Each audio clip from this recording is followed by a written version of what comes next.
Hello everyone, welcome back to Fight Tonight channel. Roy Jones Jr. is regarded by many as one of the best to ever lace up the gloves, so is well qualified to judge the top fighters in the game today. Roy Jones Jr. has no doubt who is better between Gervonta Davis and Shakur Stevenson. Arguably the most talent-stacked divisions in boxing are lightweight and super lightweight, with the likes of Gervonta Davis, Shakur Stevenson, Devin Haney and Teofimo Lopez all playing their trade there. A potential lightweight unification fight which introduces fans and offers a fascinating clash of styles is Gervonta Davis versus Shakur Stevenson. Most pundits are split as to who would come out on top: the precision and punching power of Gervonta or the defensive skills of Shakur Stevenson. Roy Jones was full of praise for both men, starting with Shakur. Shakur Stevenson is a very good fighter, but he is got to learn, and I hope he pays attention to this. His feet are good, but sometimes they take him too far out of range to be able to come back and counter.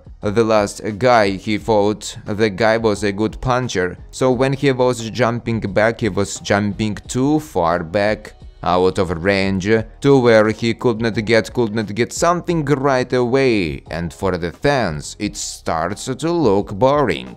He is a great fighter, he is got great eyesight, he is got great reaction time, he is going to be a great fighter. He is just got to figure out how to use the feet a little differently. Shakur Stevenson hints at top-rank return after complimenting Bob Arum. Shakur Stevenson complimented his former promoter Bob Arum today on social media, making some believe that he is going to return to top rank. After briefly testing the free agent market, Stevenson liked that Arum kept it real about his last fight against Arotunian, which was impossible for him to look good against. Matchroom promoter Ed Hearn had shown an interest in inking the unbeaten WBC lightweight champ Shakur Stevenson. After his victory over Artem Arotunian on July 6th, Hearn has gone quiet about Shakur after promoter Oscar De La Hoya of Golden Boy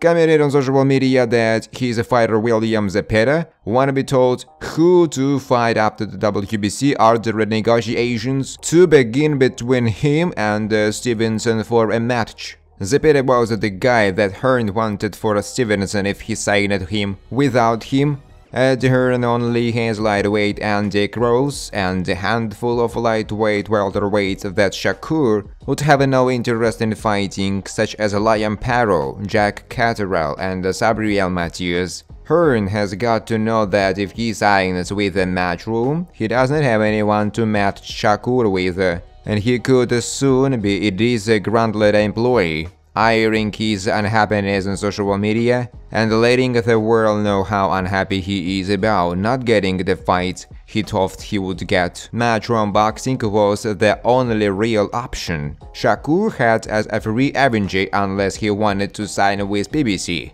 and potentially struggled to get fight days. At least if Shakur stayed with the top rank, his fights would be seen on ESPN by millions of fans, and their matchmakers, which are the best in the sport, would keep him unbeaten for years as they did with Terence Crawford, making him look like gold when he may not have been in reality. He is a free agent, but I'm tight with James Perance and the rest of the group around Shakur. After he tests free agency, if he wants to come to top rank, we would be delighted to resign him. I like this fighter, said promoter Bob Arum about wanting to bring Shakur Stevenson back among the fold at top rank after he tests the free agent market. If Shakur re-ups with the top rank, they potentially match him against these fighters: Raymond Muratalla, Teofimo Lopez, Abdullah Mason.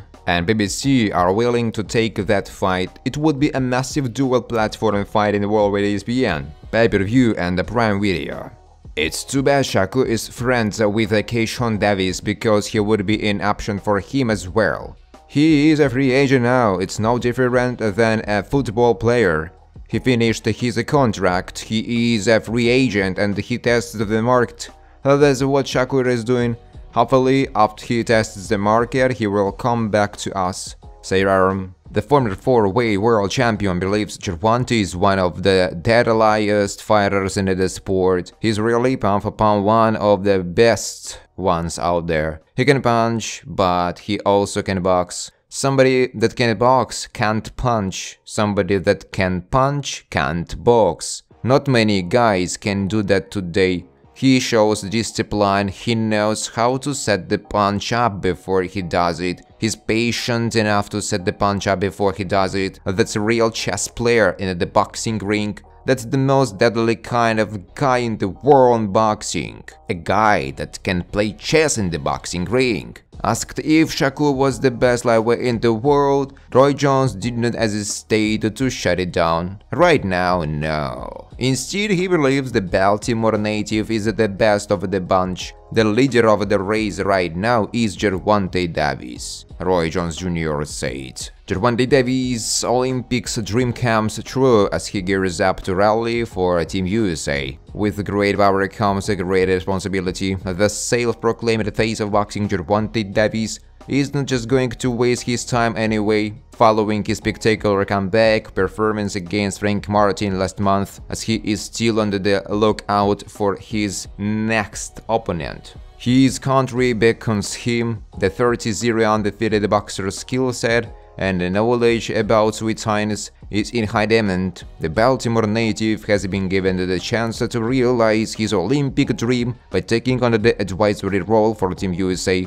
Given his status amongst the world's best boxers, Mr. Davis would be a key asset in motivating and supporting our team to achieve Olympic greatness and become the #1 nation in the world at this one year's Olympic Games. Matt Johnson, high performance director for USA Boxing, wrote in a letter to Baltimore judge requesting his presence in Paris Olympics 2024. Roy Jones Jr. has no doubt who is better between Gervonta and Shakur.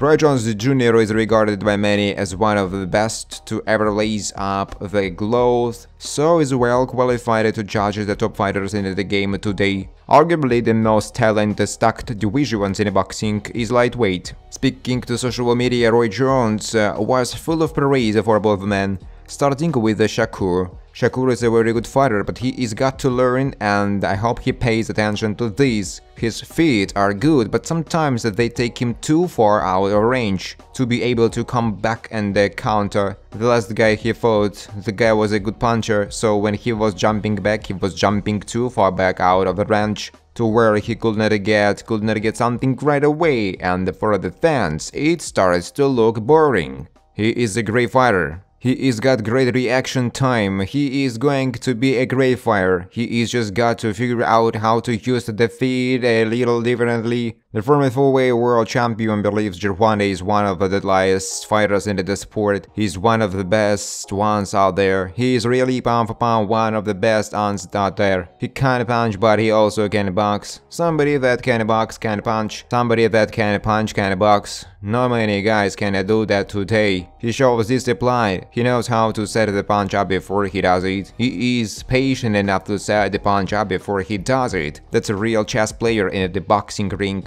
That's the most deadly kind of guy in the world of boxing. A guy that can play chess in the boxing ring, he said. Thanks for watching, guys. If you like this video, please subscribe to my YouTube channel.